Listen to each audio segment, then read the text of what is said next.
Welcome back, everyone, to our final series here of day one of Gamers8. And we've had some fantastic ones, but now we look at one that you might look at this and you might say, wow, it's a laser and Dark. Dark's going to go to 1-1. It's crazy that he's not 1-0 right now, but I'm okay, fine. This is a matchup, Steadfast, that has a lot of historical background, and it's a matchup where Elazer he's had Dark's number quite a bit over the history of this game.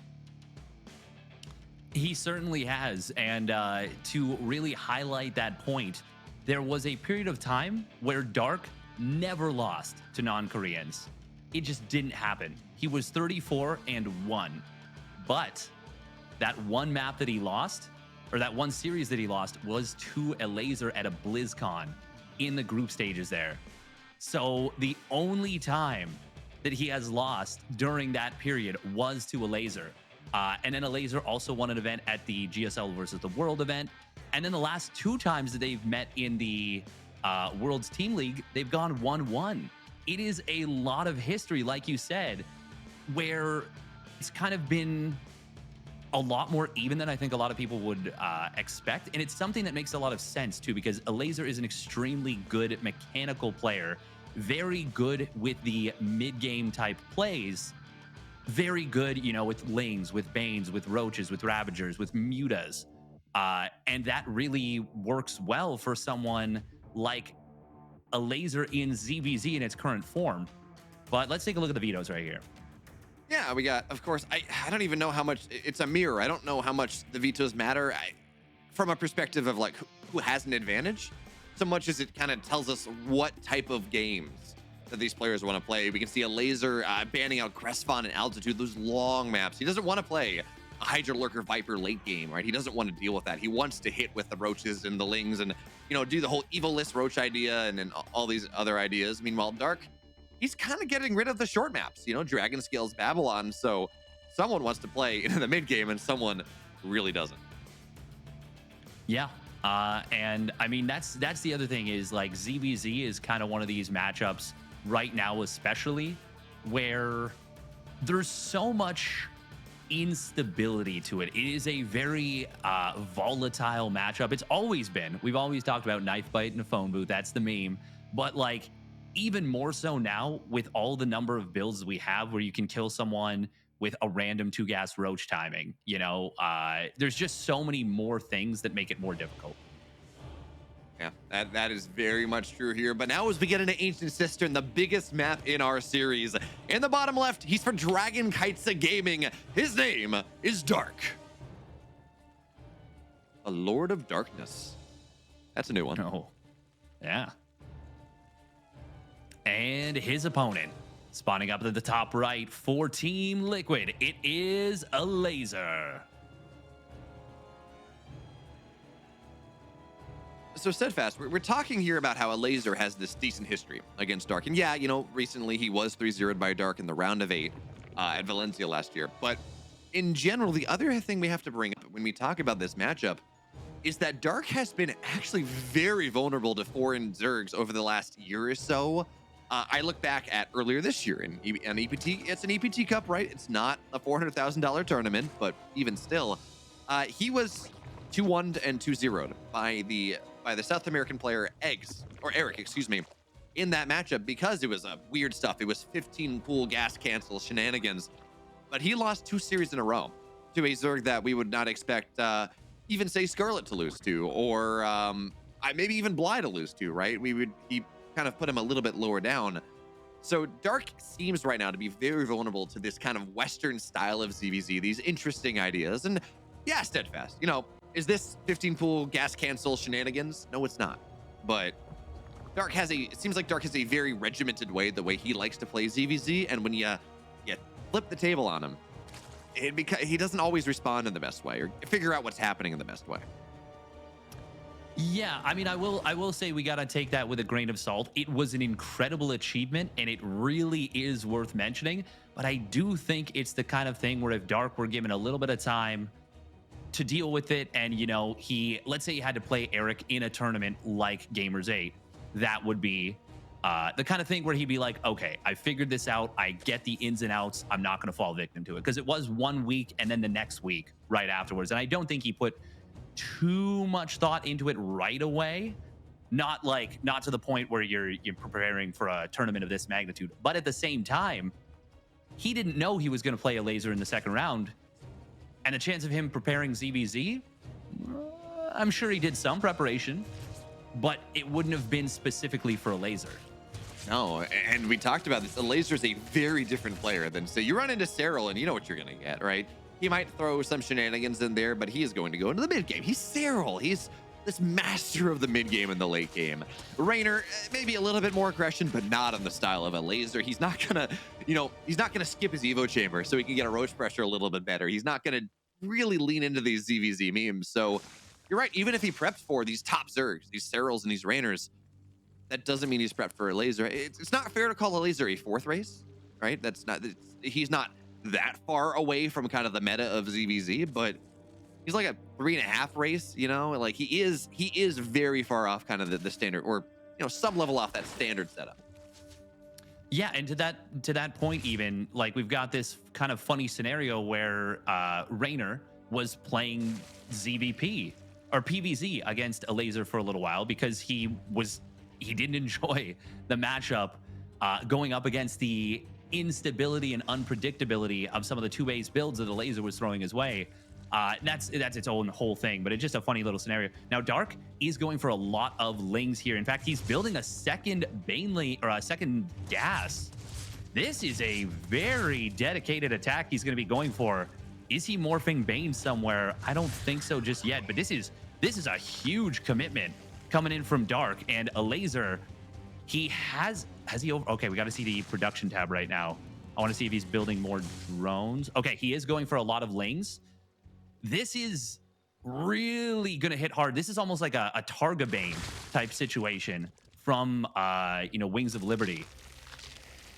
Man, I know we saw the history of StarCraft at the start of the day, Steadfast, but that is way far back. Here's the Banelings are going to find decent connections on the left side, and now there are no Banelings for Elazer anymore, so you don't even have to detonate them at this point if you're Dark. You just zone out the Lings. The Queen will fall. This third base is it's gone.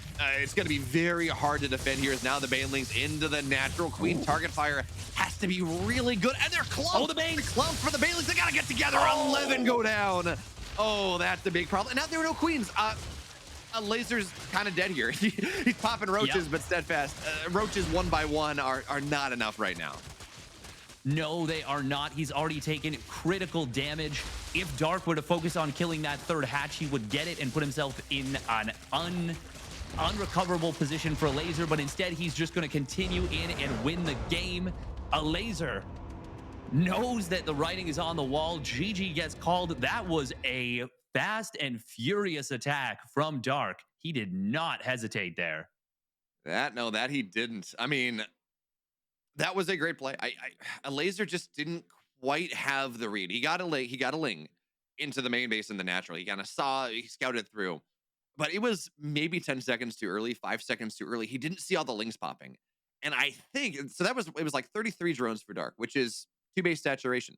You have to check the third to see if Dark is committing to this or not. And I don't think the Ling checked that in terms of seeing how many drones were mining or were not. So Elazer didn't see the Lings popping, and he didn't see anything too amiss outside of the mineral lines about, okay, well, not enough drones here. Drones have been cut. Clearly there's a timing happening.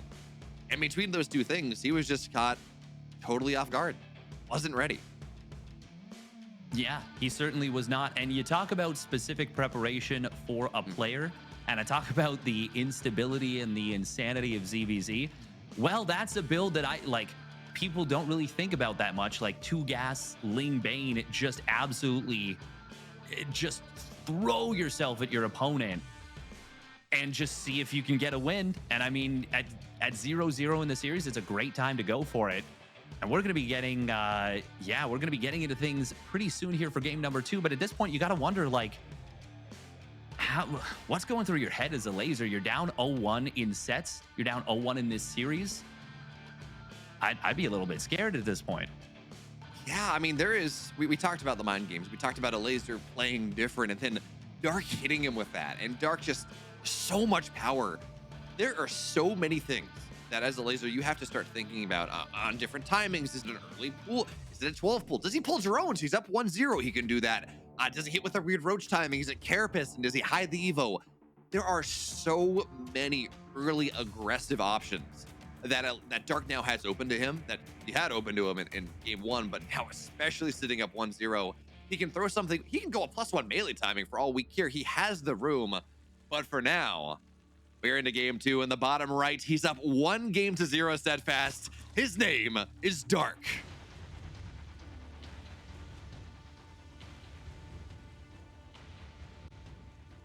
And his opponent spawning up at the top left for Team Liquid.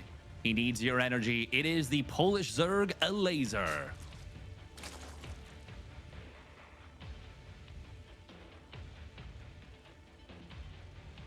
And I know we asked about this earlier, but where in the, like, you have one game, because I think realistically here, Elazer going down 0-2, you can, of course, a Swiss stage means you can make that comeback happen. It means that you can, run into some other 2 players. You can kind of run it back to the final setup, but there's no room. There is 0 room for error at that point. So at this point, Elazer, you're treating yourself as if your tournament life is on the line.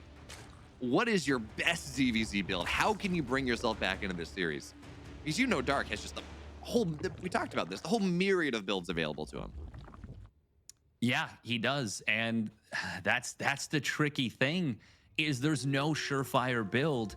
And that's why a player like Dark is so good in ZVZ, is he is a master of not just chaos, but he loves making games weird so that it's difficult to get a read on them. And he'll do that in ZVT, he'll do it in ZVP, but in ZVZ, it's even more difficult to deal with. Now, speaking of things that Dark could do, and Dark does, is he has started adopting and adapting his play to incorporate a little bit faster of a first gas, which, as you can see, he's up about 20 gas right now. His lane speed is going to start just a little bit earlier. And Dark is the kind of player that will exploit those little timings. He'll be like, okay, I get my speed, 5, 6, 7 seconds earlier than you do. I jump you and I go for it. And sometimes he lings floods with that. Sometimes he just doesn't do anything with it, but he can. And it's just, he does little things that make it so difficult to prepare for him. Yeah, certainly. And even that last game, I mean, you were talking about it's so hard to scout, right? That all in the Dark hit. It was an off timing. Like, generally, if you're going to flood lings, you're going to do it off your third base, off 28, 27 drones, something like that, right? You're going to put pressure on the map. You're going to flood lings. That's kind of how it works. So doing it 5 drones later, and you're right, it allowed him to get that second gas, it's an off timing. It's not something that Elazer would have expected. But this is interesting, though. And unfortunately for later, Elazer, it's going to get scouted immediately. But he is going to take the rich gas base. That generally means, right, more roaches, more ravagers, more banelings, maybe. But the fact that Dark scouts this so early, and this is so far away from Elazer's natural, means that it is going to be a difficult scenario for Elazer to defend. It certainly is, and it is going to be a big ling flood. It is going to be really difficult to deal with here. We won't have a scenario where, like, more than one ling maybe gets run down, but the fact that this base is already taken a little bit of damage, Elazer has to morph in banelings because he's outnumbered, means he can't really delay the damage on this. I think this base is just going to go down. I think it's going to have to be canceled. Yeah, it feels like one of those things where you kind of have to just hope that it doesn't get scattered, and there we go. There's the cancel. So now, he's going to get the drone too, so no rebuild. So now, your third base is very delayed as Baneling just gets yeeted into a single ling. Your third base is delayed, right? Dark's is done. Yours is only just now getting started again. I don't know how much I like Elazer's decision to try to retake this. At this point, like, just go expand back at home. It's going to be, because it feels like we're just going to cascade lose the base. It feels too hard for Elazer to hold. It really does feel that way. Elazer just almost took the Baneling of a lifetime to the face right there. We do see way more lings, but those are some pretty big Baneling connections. Way more lings for Elazer initially. Dark, it is worth noting he was down significantly in drones while he was attacking, but he droned up as he was getting the cancel on the base, so he's now up in workers. He's continuing to drone. Even though Elazer does defend, of course, Dark has that third base that his opponent does not. And it's So I actually do respect that Elazer went for the retake on this because he was already behind, and if he doesn't try and get a little bit greedy, it's gonna be rough. But the fact that he got himself into trouble by playing greedy already does make it just feels bad. Yeah, I mean, at this point, Dark's not committing too much to this right now. Nice job there knocking a Baneling out. It's not a lot of Lings. It's not a lot of Banes here. It's a couple Banes trying to make a run by, but Elazer handles that very well. Seems like we had a big connection right on the other side of the third. It wasn't quite on screen, hard to tell. But Dark is going to get himself supply blocked. Right, that's something here. He's going to lose the Overlord. He can't produce anything right now. And this actually buys Elazer a lot of time. And in fact, he's almost up double the army supply. He's got roaches on the way. And this Baneling steadfast. Gonna get anything? Hey, 4 workers. This is starting to be something. That is promising. Now, it is worth noting Dark is already on 3 gases. I think Elazer, he actually took this base as a fake out. I think he was trying to bait Dark and be like, oh, yeah, I'm taking his base, so I must want a big economy. Like, you know, that's what I'm doing. You know, pay no mind to the man behind the curtain. But Dark, as we can see right there, good scouting throughout. He is so good at that. So good at staying on top of things. He sees no drone in the mineral line. Well, he sees 1 drone in the mineral line, but no significant number of drones. And he knows that an attack is likely coming. Now, funnily enough, Elazer actually is droning behind this, which will actually put him back ahead economically. But now it's this funny thing. If Dark had committed, maybe it gets a little dangerous. But this is kind of like a weird ebb and flow state of ZVZ, where I think actually Elazer, because he's got that high yield gas base, will actually come out of this just a tiny bit ahead. Or maybe not even a tiny bit. He's actually way ahead in drones. Dark supply blocked at 90. Oh my goodness, really bad supply block. Does Dark have a lair, though? That's kind of my next question here as we look at how we stand. Yep, obviously, Elazer, pretty significant economic lead. And yeah, Elazer's lair is done. Dark doesn't have one. Yeah. So Roach Speed is going to be the next big thing here as we see Elazer, steadfast, in ZVZ. What has Elazer been memed upon for like the last 6 to 9 months now?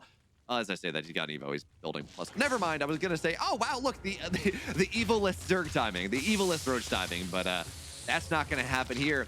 Dark though, he's putting a lot of pressure on the right side, and one of the issues with this base setup is that your ability to circulate between your natural and your third, if Dark finds sway in, is very difficult. But this high ground position is beautiful for Elazer right now, and even as Dark steadfast is up a couple workers, there are queens, there are so many Banelings here on the defense. I really struggle to see Dark really making the comeback happen or the push through happen. The Banelings, they get great connections. For Elazer, for Dark, they don't. Elazer holds on to this position, and now Roach Speed, 2/3 of the way done. This is looking beautiful for our Polish Zerg.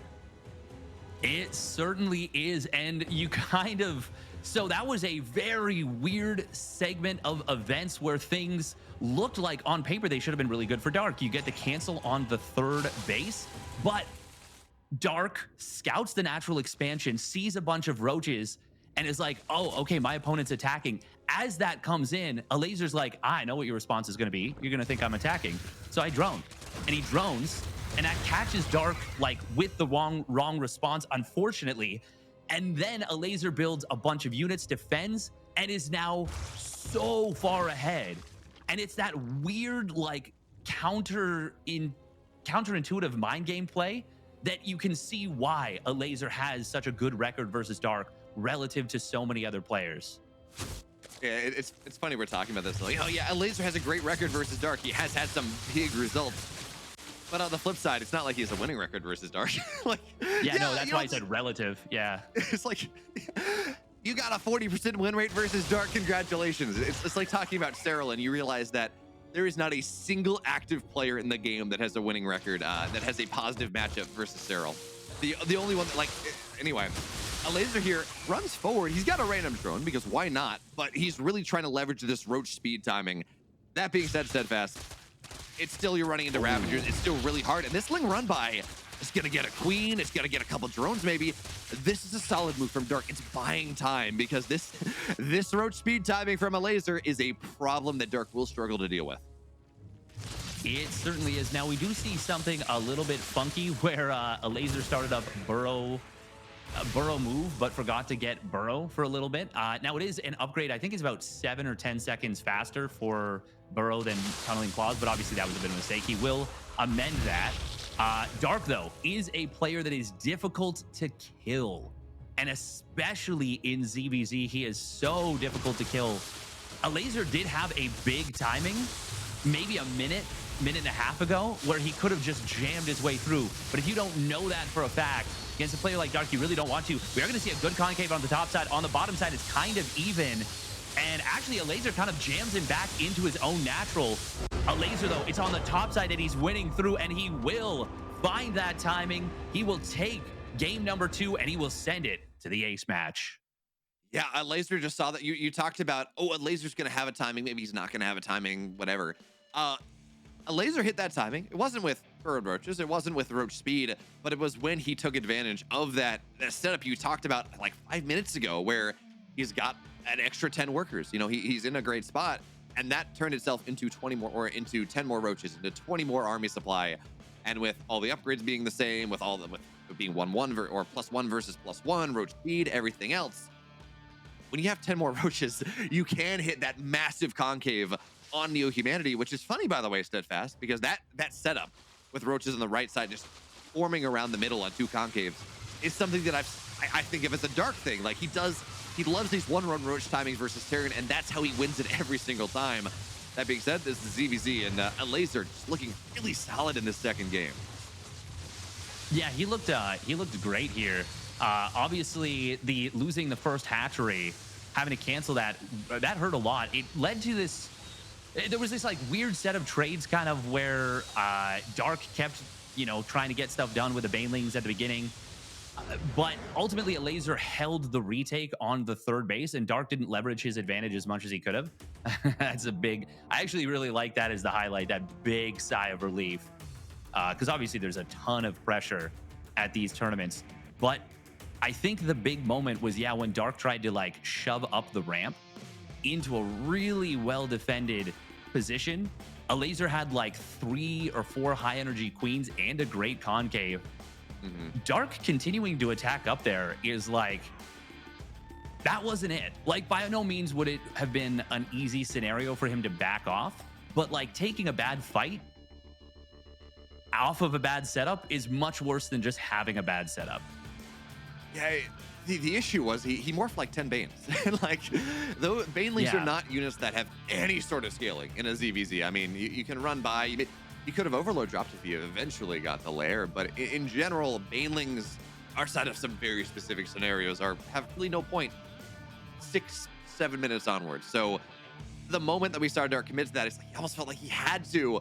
We're going to have to see what he's going to commit to in this game number 3 here to determine who goes to 0-2, who goes to 1-1, because in the upper right, in the red, he took game 1, fell in the second. It's Dark.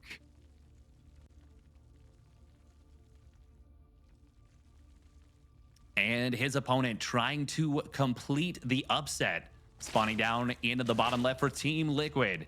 It is Elazer. He absolutely flowed around the map in game number 2. Like a liquid, I get it. Yeah, that's good. That's good. Yeah. I mean, it wasn't, but thank you. I appreciate the vote of confidence anyways. Interesting note, by the way, from both players, every single game, they've gone for a hatch first. Neither one of them has done an early pool or an early gas. I mean, like Dark had a slightly earlier gas timing. Like we're talking like, 5, 6, 7 seconds. But nothing, super wild. And I don't know, it's just, it's interesting that we don't see that. And it obviously speaks to the magnitude of a tournament and the magnitude of a match like this, that they don't want to risk something with a 12 pool. And of course, obviously 12 pools are not as good as they used to be because drones are stronger now. Workers are stronger. So even just a macro 12 pool does not have the power it used to.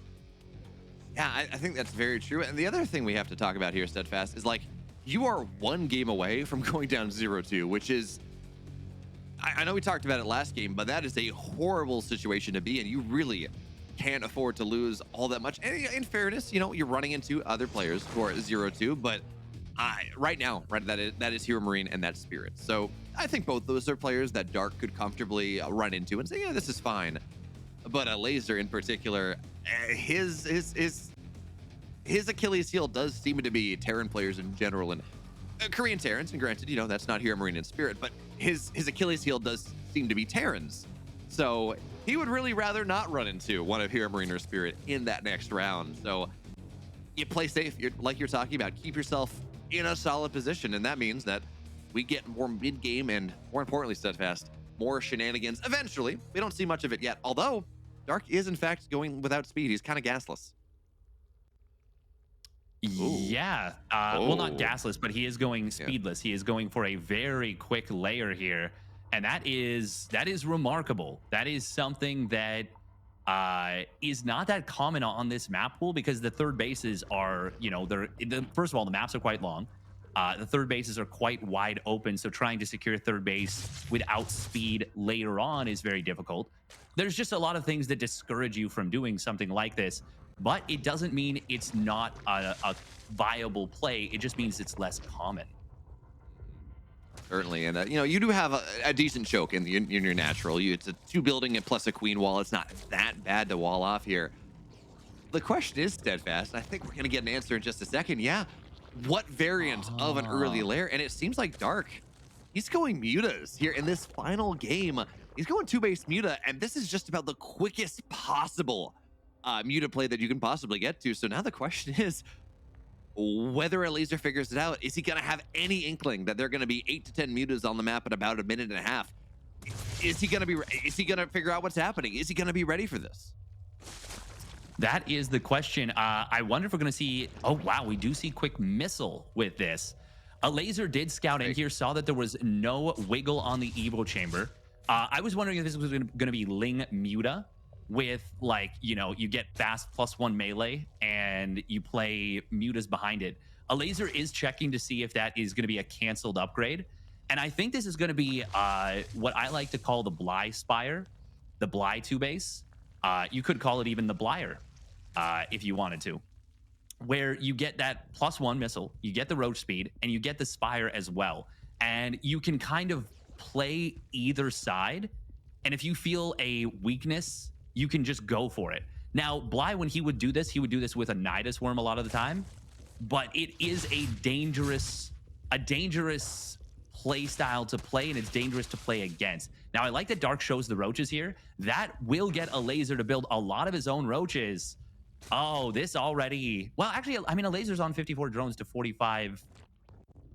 Yeah, this is going to get weird. It's going to get really weird. That's what we can say with confidence.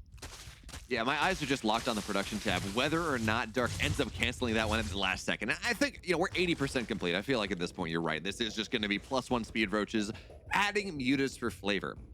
And the problem, I mean, the Overseer's going to scout this. Yeah, it's going to get the scout. Okay, finds the mutas popping out here. So Elazer's now aware of what's happening. 3 more queens on the way. Key thing, though, okay, now spores are going to get added in. But this is not a lot. This is what he made, like 3-5 mutas. This is not a heavy muta commitment at all that you were talking about. There were roaches on the way behind this, +1 missile on the way behind this. But we have to remember, Steadfast, as powerful as this might be on this concept of forcing Elazer into anti-muta play and then not going for it. Also, Elazer's been on 3 hatch for so much longer. He's got so much more money, and he's just turning that into roaches here. So, yeah, you know what? Elazer doesn't have +1. That is very true. But Elazer's going to have so many more roaches if he decides to lean into it. That may end up making the difference anyways. Although, as I say that, if Elazer allows Dark to get to 2-1 versus 0-0, that's when it becomes very painful. Yeah, and I mean, Dark did drone up behind us. He's going to match his opponent's drone count. But the mutas kind of give you that security against some kind of roach push in general. Like, it's not going to work out too well. For me, the big strength of this play for Dark is the fact that he blinds his opponent. He makes it, and this is when players would do really well against Serral with lots of preparation, and this is why Serral didn't like playing with or against mutas, is that, by the way, really nice little chip damage with the mutas. He's kept them all alive. He's found some good value. But it's the big value play is the fact that you, like I said, blind your opponent. And Elazer, he realizes he can't really actually push out here, not without kind of risking the entire game. So he's just going to back away. But I really like it as a game plan here from Dark. Yeah, I mean, I Like really the am not a blind fan. play, I mean. Yeah. No, I get you, and I'm really not conversely, I'm really not a fan of Elazer's position right now. He's Yeah. building a bunch of Hydras, like he's getting Hydra range. He's building a bunch of Hydras +1 on the way. He is committing so hard to the anti-mutatech, like 11 Hydras on the field, that when we just have a metric ton of 2-1 Roach Ravager as Dark maxes out faster because Hydras are very expensive. Down upgrades, this army that Elazer's building, it's so fragile. You can just dive on top of the Hydras go down, and yes, Hydras are better than they were pre-patch before Katowice. You can stutter step with them. They're a little bit faster off creep, but is that enough to justify this build that Elazer's going for? I feel like just the upgrades, and B, just the extra bulk the Dark is going to have, it just doesn't justify the Hydra response. Yeah, and well, for me right now, I'm looking at this and I look at this attack timing and I have no idea how you're going to deal with a 3 upgrade disadvantage. Dark is moving in on the left side, finds 2 high energy queens. He's going to snipe 3 queens right away. If he goes for the hatchery, it is dead. And this is already so good for Dark. I talked about the blind play. Elazer had no idea this was coming. How could he? Yeah, I mean, realistically, yeah, I gotta spray creep, I guess, but even then the mutas can deal with that one. So Elazer just clicking on top of this. There's no way you take this fight, Elazer. Not with the Biles, not with the upgrade lead. Yeah, Elazer's got +1 now, but Steadfast, it doesn't matter at all here. Now the Hydras are gonna go down, and Dark, it seems like we talked about how dangerous of an opponent Elazer was. Well, Elazer took a map. Dark will take this series, and Dark moves on 1-1. Elazer falls down to 0-2, and now his tournament life is going to be on the line against what seems like a bunch of very scary Terrans. Yeah, it's looking really tough, and it's Terrans that I feel like match up really well against him in the form of Hero Marine or Spirit. We don't know what the third player is going to be, but I think it would be either Raynor or Oliveira, which is terrifying regardless.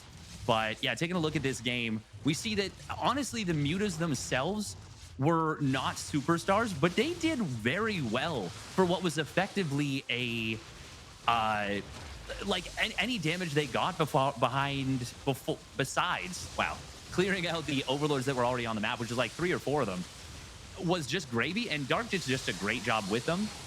And we see at this point, I mean, honestly, by this point, the game was almost over from a purely strategic standpoint. Dark won this one with nothing more than strategy.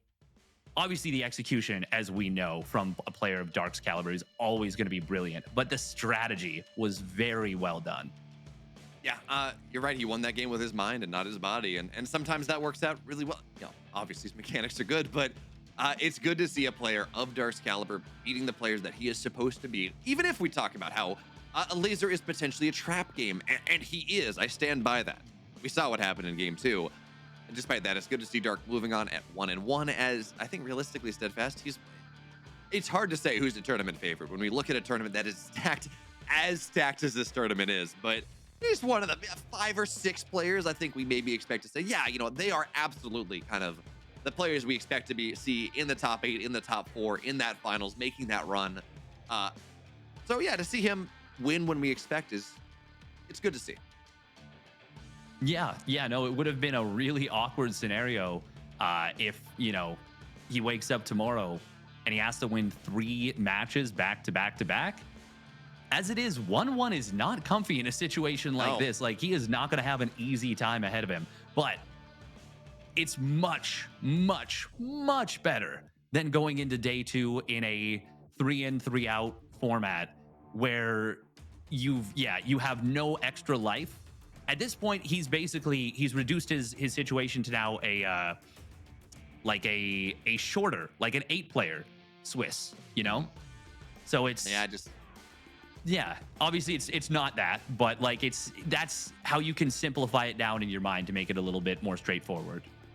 Yeah, and the interesting thing, we talked about how Elazer is going to likely run into a couple of very scary Terran players in Hero Marine and Spirit, and maybe Oliver. Might be Rainer. We don't know.